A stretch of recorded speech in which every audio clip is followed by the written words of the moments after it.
The Evergreen Media Network Studio, powered by Scott Tree Services.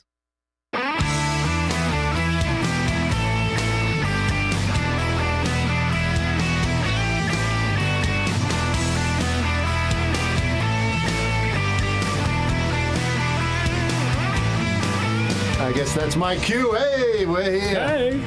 Welcome to Classic Car Radio. How's it going, boys? I'm here with Todd Byron and Steve Charbonneau. What's up, guys? How you doing? Just another day in the hood. Yeah. You guys been busy? You could say that. Yeah. Yeah. A lot of cars coming in and out? Oh, man, it's crazy.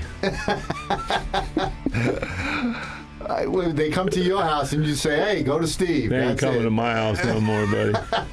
They're all going to Steve. They call and I just tell them, here, call this guy. Call this guy. That's Call all this I guy. do. You know anybody to fix something?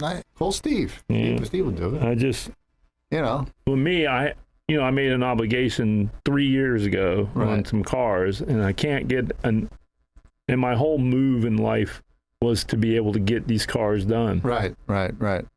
I move out there, and it's like I never left there. I'm like, what the heck is wrong with these people? These cars are still coming. Yeah, so I'm hurting feelings. Yeah, huh? But hey, it's the way it goes. That's what you get for having the rod run at the house. That's Everybody knows where that's he what it is. Everybody knows where you live. They know that you got the paint booth there.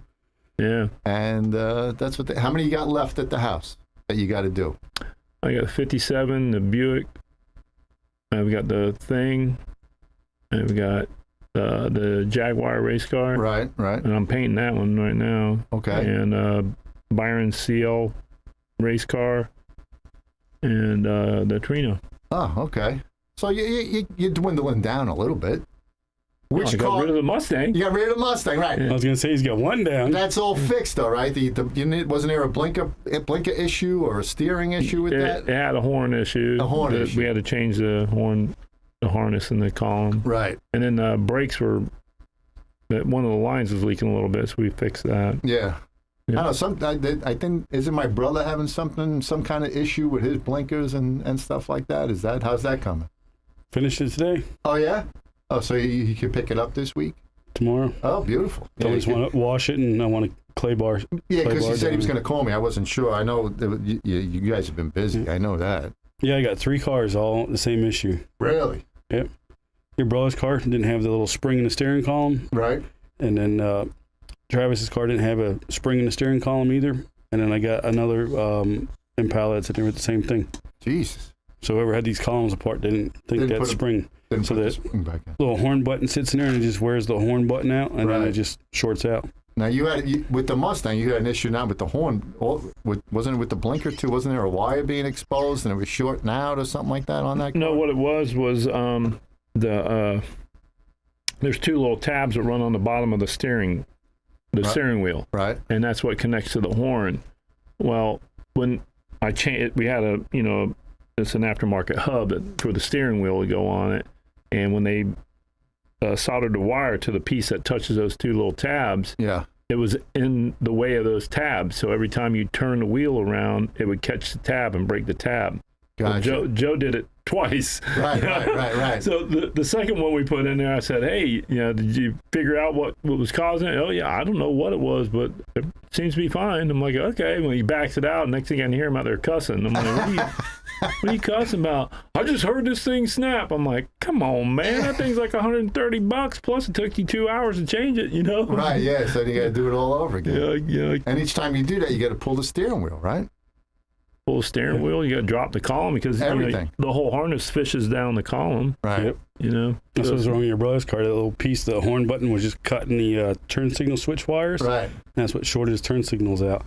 I tested the flasher, and the flasher was no good, so I went into my box and got one of the little test flashers I got. Right. I plugged in, all I hear is and it just sent a little thing, a puff of smoke, and that was it. It was like, must cut it short. Yeah. So watch the steering columns when you change the steering column. Put it in right. That's right. There's the phone. What the Hello? heck's going on around here? He's on the air right now. Can you call back? Yeah, right. Come on. Is that Keith calling in? We got a mystery caller coming in? Yeah, Keith's not. He's wanting to make sure we mention Pontiacs. Yeah, Keith's not here today.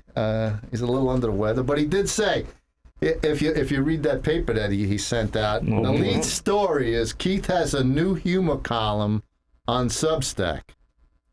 It's kgmcdonald.substack.com.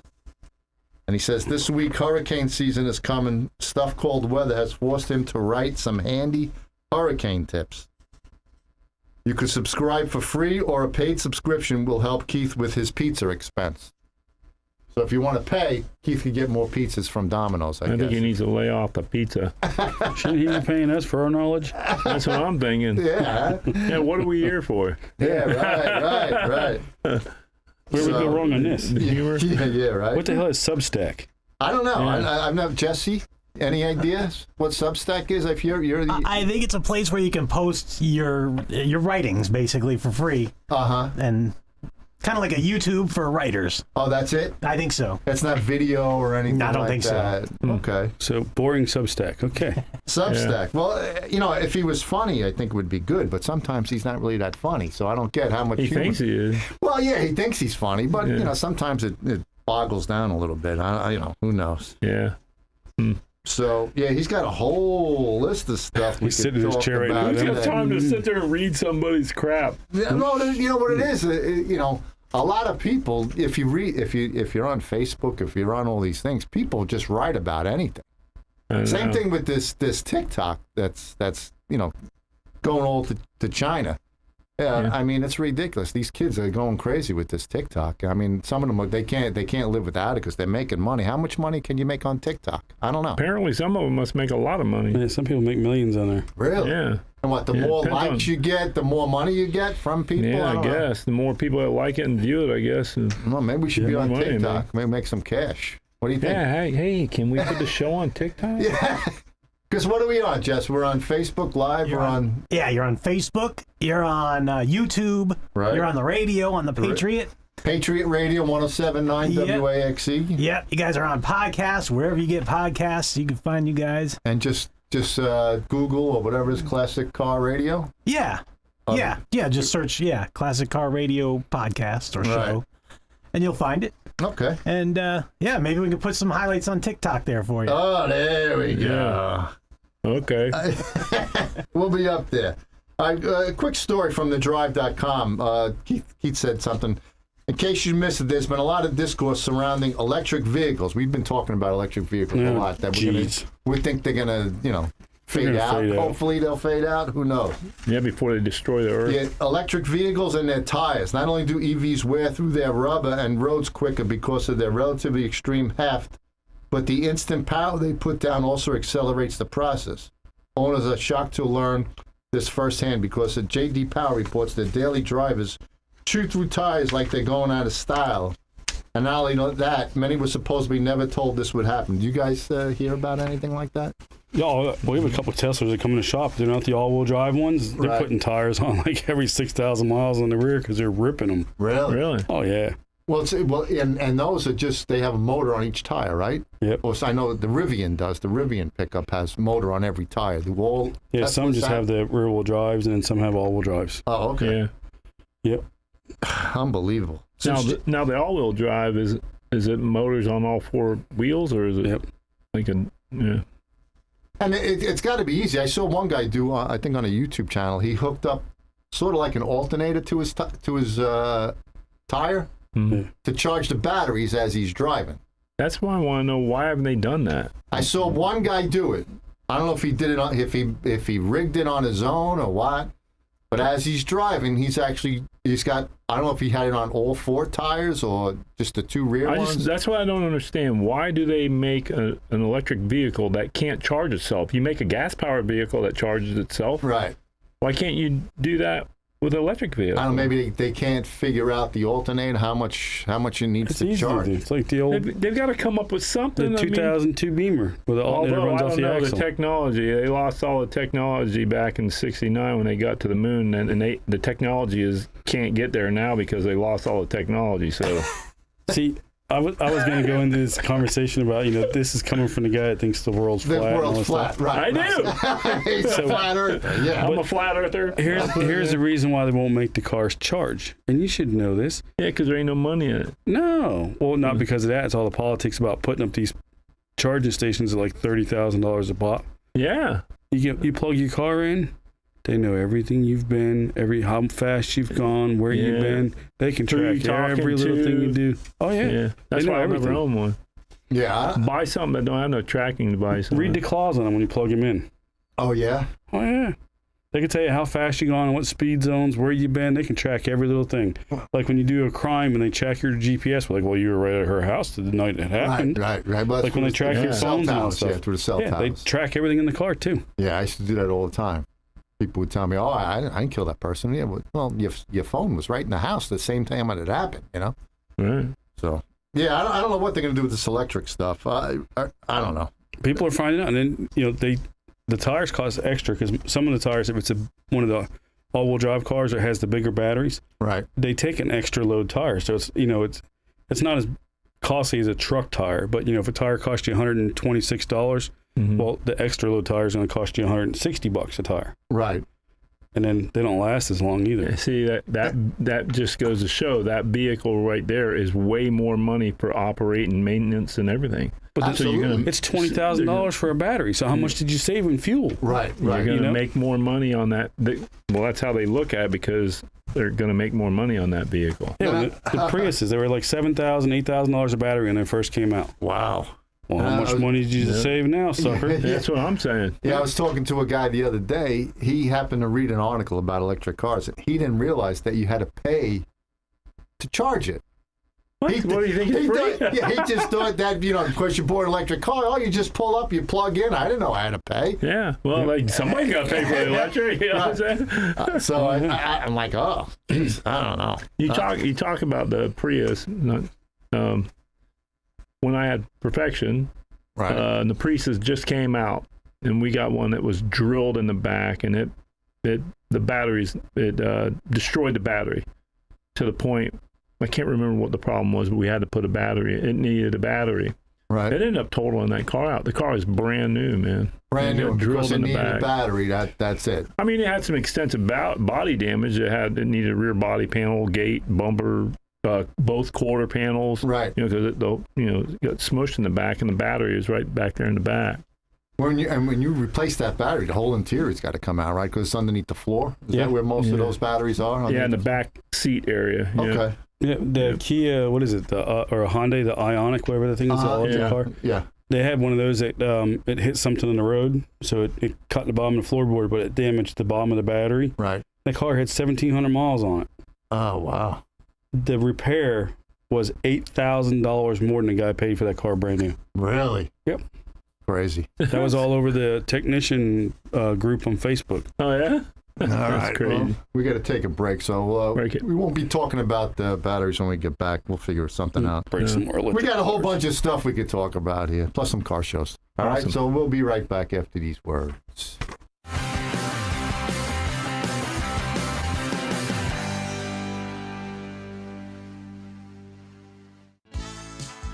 Offering 24/7 emergency services, Joe Scazzari Roof Services Consulting offers prompt handling of homeowners' insurance claims and has been serving the Treasure Coast for over 40 years. Scazzari's roofing experts can fabricate and install standing seam metal roofs on site, saving you thousands of dollars. And for those do-it-yourselfers, they can cut and fabricate your metal roof and deliver it right to your home or job site. Got a flat roof? Scazzari Roofing and Consulting specializes in all commercial and residential flat roofing systems. State certified and licensed, Scazzari Roofing and Consulting is family-owned and operated. Check out their website at roofservicesconsulting.com or give them a call at 772-388-7453 or toll free at 888-675-8106. Scazzari Roofing and Consulting Contractors. Treasure Coast Auto of Vero Beach is looking for hard workers. If you have experience as an automotive technician or mechanic, call Treasure Coast Auto of Vero Beach, 772-213-8957. Treasure Coast Auto of Vero Beach is located at 1212 23rd Street, and they're hiring automotive technicians today. Stop by the shop or call 772-213-8957. Treasure Coast Auto of Vero Beach. At Sunshine Furniture, our 35,000 square foot showroom is filled with the largest selection of in-stock coastal furniture on the Treasure Coast. Dining and bedroom sets, occasional tables, sofas, sleeper sofas, love seats and chairs in all the latest styles and colors from Tommy Bahama, Lexington, Hooker, Riverside, Universal, Four Seasons, Braxton Color, and Capri. We're the outdoor furniture experts and have hundreds of styles of any patio furniture you need, including a gallery of Berlin Gardens and Bollywood. We specialize in fire pits, outdoor rugs, umbrellas, and replacement cushions. Sunshine Furniture, 1295 US 1 in the Publix Plaza, Vero Beach. Family owned and operated since 1991. Don't forget to visit our outlet store directly across the street, filled with lots of name brand closeouts and sale items. Visit our website at sunshinefurniturecasual.com. Sunshine Furniture, the best in every way. Ooh, have a sunshine day. Sunshine.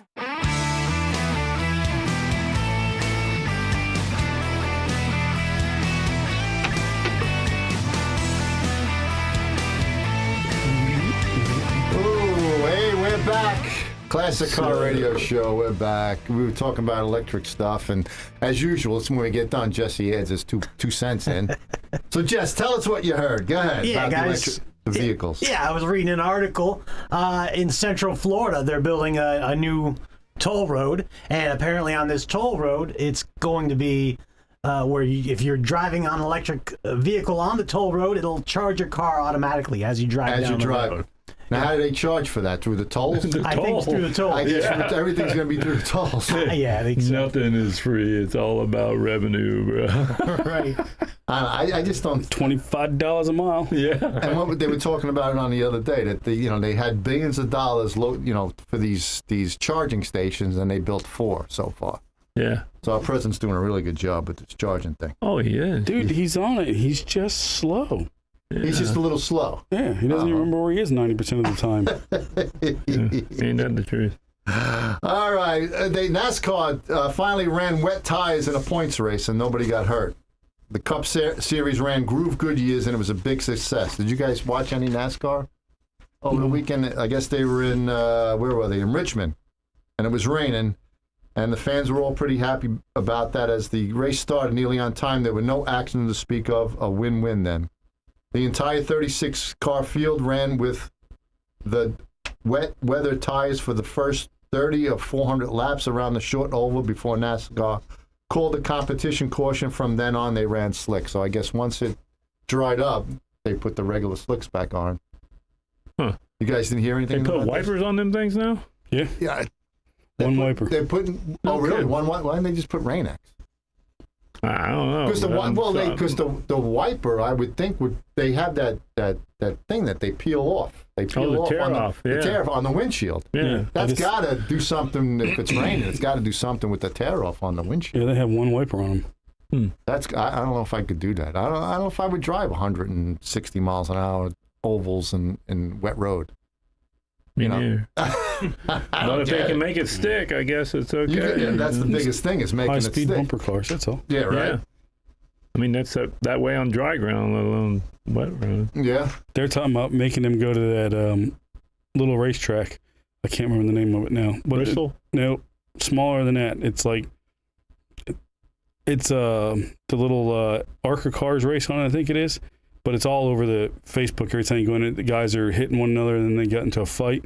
And then the guy went through the field, and then went through the infield, and got the car that spun him out and just T-boned him right in the door. And then the guy cut out and just started running as fast as he can, and then jumped right through the window and beat the crap out of the guy. Really? But it's at that track. I can't remember the name of it, but there's always fist fights. Maybe it was Thompson or something like that, because I know that those are small tracks up north. Yeah, I seen it the other day, and then one of the commentators asked Kyle Busch about, hey, what do you think about going to this racetrack? He's like, listen, we got to go where they go, and this is where the sport wants us to go, and if they're going to go, he's like, I'm sure you'll see some hostile endings, and I'm sure there'll be some fights at the end, but hey, if that's what they want to pay us for, that's what we get paid to do. We're entertainment. He's like, this will be fun. Yeah, he says, but you can sign me up. He says, I got some people I'll take out. Yeah, well, that's what it is. I was watching the news the other day, something about the Busch race. The guy got spun out by somebody, took the whole nose of his car off because it was hanging.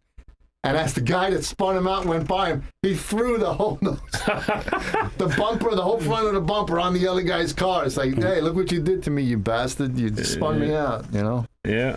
These people are nuts. So, I don't know, something... Well, yeah, what happened to the good old days just throwing your helmet at them? Right. No, well, in the good old days, they used to throw fists. Well, that too. Yeah.